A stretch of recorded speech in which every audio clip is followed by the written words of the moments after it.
Donc la vidéo de maintenant concerne le Perpetual Motion Drill, c'est-à-dire l'exercice que Sean fait à peu près dans toutes ses vidéos.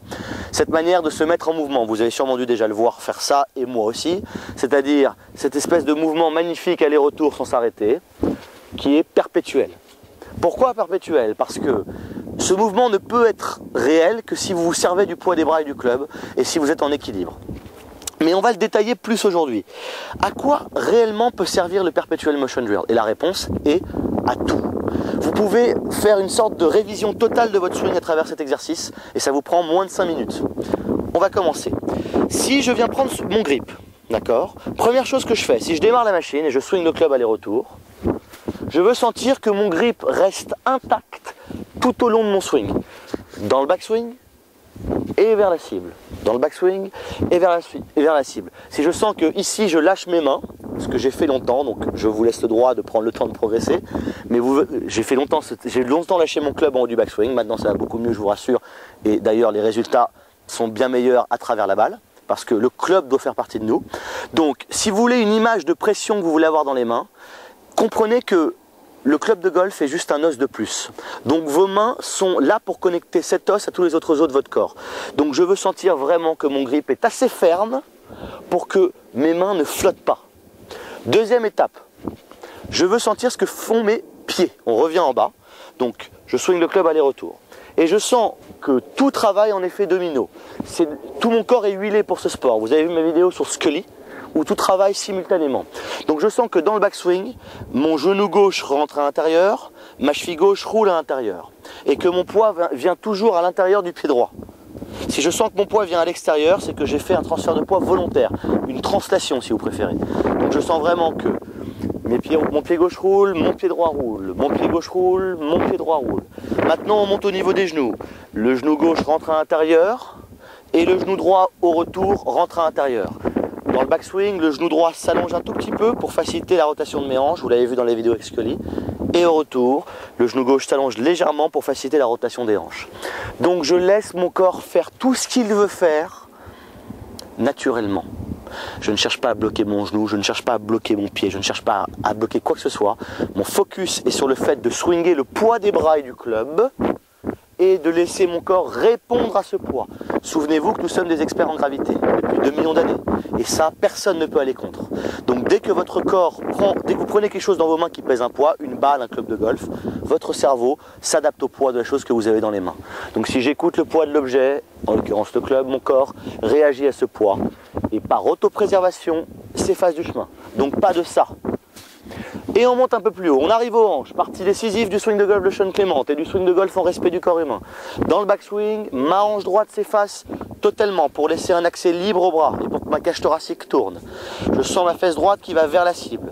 Au retour, la fesse gauche se recale et elle s'efface. Fesse droite, fesse gauche. Fesse droite, fesse gauche. Et je monte encore plus haut. Maintenant, j'arrive au niveau de mes bras. Je sens que dans le backswing, mon bras droit à peu près dans cette zone, si je ne fais rien et je laisse la gravité m'emporter, l'inertie plutôt, mon bras droit se plie, mes poignets s'arment.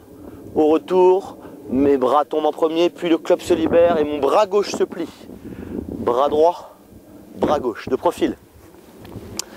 Bras droit qui se plie, poignet qui s'arme, bras gauche qui plie, poignet qui s'arme. Autre encore image. Je sens que j'ai mon horloge qui est ici. 6h, midi. 1h, 2h, 3h, 4h. Vous voyez à peu près où je vais en venir. Donc là on est à 4h, là on est à 8h. J'ai dû faire l'inverse dans la vidéo précédente, mais c'est pas très grave. Donc là, si je veux sentir que vers la cible, j'ai un passage de main à 4h dans cette zone et un passage de main à 8h. Donc là on parle des mains. Passage de main, passage de main. Si maintenant j'ai un passage de main ici, c'est que j'essaie de taper une balle. Mais comme dans la motion perpétuelle, vous n'avez pas de balle vers laquelle aller par défaut, un objet en mouvement tend à rester en mouvement. Donc naturellement, le swing continue. Et si vous revenez demain ou après-demain et que je décide vraiment de ne pas m'arrêter, que le vent ne m'emporte pas, que vous sentez que ça se lève beaucoup, je peux continuer perpétuellement ce mouvement. Maintenant, j'arrive vraiment au niveau des yeux, qui sont décisifs pour garder votre focus vers la cible. J'ai les yeux sur une herbe, juste ici. Ne laissez pas vos yeux bouger en tous les sens, parce que ça va rendre votre focus complètement dans tous les sens. Donc mes yeux sont garés ici. Et je sens dans ma vue périphérique, je vois dans ma vue périphérique l'arc du club qui suit la gravité. Donc par définition, ma tête reste stable. Elle n'est pas bloquée, elle est juste stable. Mes yeux sont stables, donc ma tête reste stable. Si mes yeux bougent, ma tête bouge. Dernière chose. Maintenant, on met une balle dans le chemin. Donc on a fait la révision totale et on va voir ce que ça donne avec une balle. Vous vous souvenez que si je mets une balle au milieu de mon stance, ici, je me mets en posture au niveau du sol, d'accord, je sens le poids des bras, et je swing le club aller-retour sans m'arrêter. Le club va toucher après et avant, sans rien faire, après et avant. Ça, c'est la marque de fabrique qui vous prouve que vous êtes totalement dans le plan.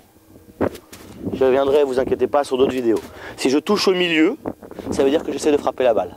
Donc là, je me rends compte que les bras tombent en premier jusqu'ici, puis le club qui devient trop lourd à porter se libère et vient brosser ici le sol dans cette zone. Puis les bras remontent, reprise d'appui, les bras tombent dans l'autre sens, puis le club devient trop lourd à porter et se libère de lui-même et touche le sol dans cette zone. Donc j'ai un endroit où je touche ici, un endroit là-bas, mais définitivement jamais au niveau de la balle. Encore une autre manière de voir les choses clairement. Et dernier petit bonus, votre équilibre. Et c'est là qu'on arrive à la balle. Lorsque vous tapez des balles en travaillant votre motion perpétuelle, vous voulez sentir que vous êtes capable, après avoir frappé la balle, le premier, enfin après avoir swingé à travers, de continuer 2 swings de plus. Ça veut dire qu'en gros, je suis ici, je fais un swing de golf où je prends la balle au passage et je peux continuer 1, puis 2. Et comme votre corps va être en train de préparer le fait de vous tenir en équilibre pour les 2 swings qui arrivent, vous allez donc rester en équilibre pendant votre frappe de balle. Donc j'arrive à la balle, je prends une cible, le magnifique arbre qui est là-bas, je m'organise, je sens le poids des bras, on y va, et on démarre la machine. Mon objectif est de swinger vers l'arbre qui est là-bas et de continuer 2 swings de plus. Je sens le poids des bras, je sens le release vers là-bas, prendre l'élan, et je continue. Et je continue. Waouh! Ça, c'est un swing équilibré, sans effort, sans la sensation de taper la balle avant de tomber par terre, que beaucoup de gens ont pu ressentir. Et vous êtes totalement centré. J'espère que vous avez compris l'intérêt de la motion perpétuelle. Travaillez là-dessus, j'y reviendrai dans toutes mes vidéos parce que c'est juste mon zen et le zen de Sean et le zen de tous les gens qui regardent le travail de Sean Clément. Le zen tout simplement d'un humain sur planète Terre qui swing le poids des bras et du club et qui n'essaye pas de se servir de ses bras pour taper une balle. Vous êtes des experts en gravité, servez-vous-en. A très bientôt sur YouTube et n'hésitez pas si vous avez des questions, envoyez-moi un mail. A très bientôt.